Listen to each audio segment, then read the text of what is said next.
جب آپ کو لوگ کہتے ہوں گے ایم شور کہ دین کے ذریعے انسان اپنی اخلاقیاتی اصلاح کر لیتا ہے کیونکہ مورلس کی not exist without the idea of heaven اور ہیل اور گڈ اور بیڈ اور یہ ساری جو کوڈ آف ایتھکس جو کہا جاتا ہے ریلیجن کو، وہ کوڈ آف ایتھکس اگر آپ اس جگہ سے نہیں پاتے تو پھر آپ کو کیا لگتا ہے کہاں سے آتی ہے وہ؟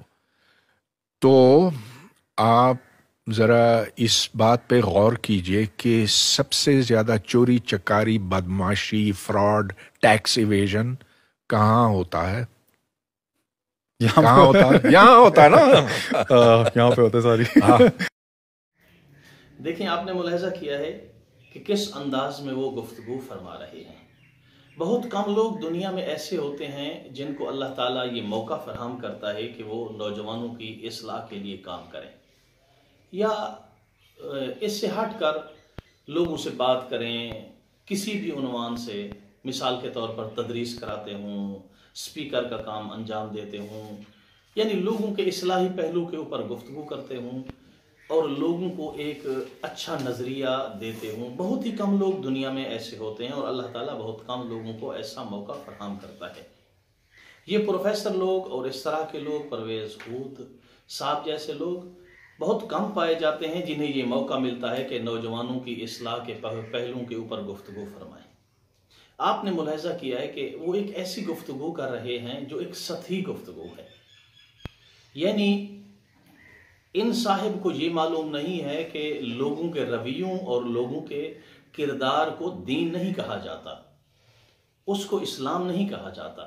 اگر معاشرے کے اندر کچھ بیماریاں پائی جاتی ہیں یا بعض معاشرے خراب ہوتے ہیں تو اس کا مطلب یہ نہیں ہے کہ دین خراب ہے، اس کا مطلب یہ نہیں ہے کہ اسلام خراب ہے.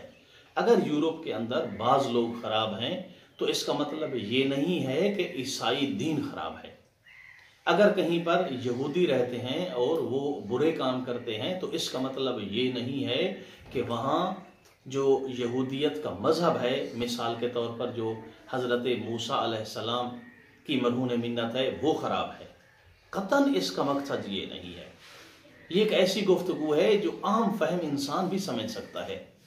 یعنی ان سے پوچھا گیا ہے کہ اگر کہیں پر اسلام کا تعارف کرائیں تو وہ اس انداز میں، یعنی حقیرانہ انداز میں جواب دے رہے ہیں کہ آپ موجودہ معاشروں کو دیکھ لیں.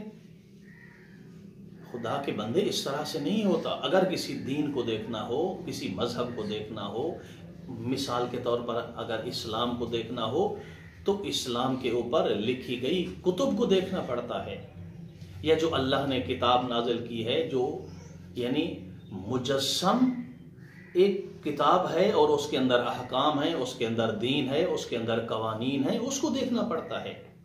یا جو ہستی، جو شخصیت یہ دین لے کر، کوئی بھی دین، آپ عیسائی دین کو لے لیں، آپ یہودیت کو لے لیں، آپ اسلام کو لے لیں، یعنی جو ہستی اسلام لے کر آئی ہے، مثال کے طور پر پاک پیغمبر کی ذات گرامی، یا کوئی بھی دین، موسیٰ علیہ السلام کی ذات یا عیسیٰ علیہ السلام کی ذات، جو ہستی دین لے کر آئی ہے، آپ ان کی تعلیمات کو پڑھیں.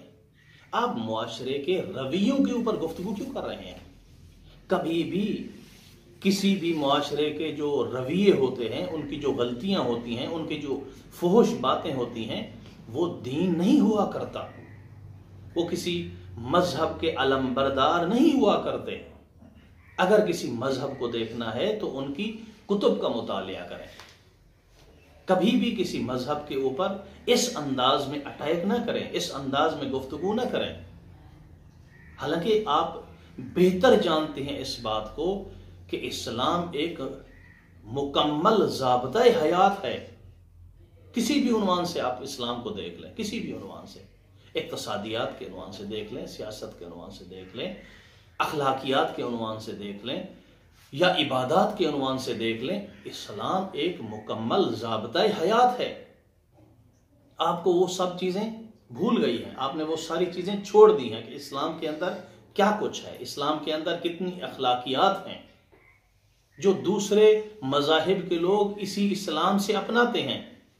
آپ کلمہ پڑھتے ہوئے، اسلام قبول کرتے ہوئے بھی اسلام کی اس انداز میں انسلٹ کر رہے ہیں، اسلام کی اس انداز میں توہین کر رہے ہیں کہ لوگوں کے رویوں کو آپ دین کہہ رہے ہیں، حالانکہ آپ جیسا پڑھا لکھا بندہ، آپ جیسے لوگوں سے یہ توقع نہیں ہے کہ آپ اس طرح کی باتیں کریں گے۔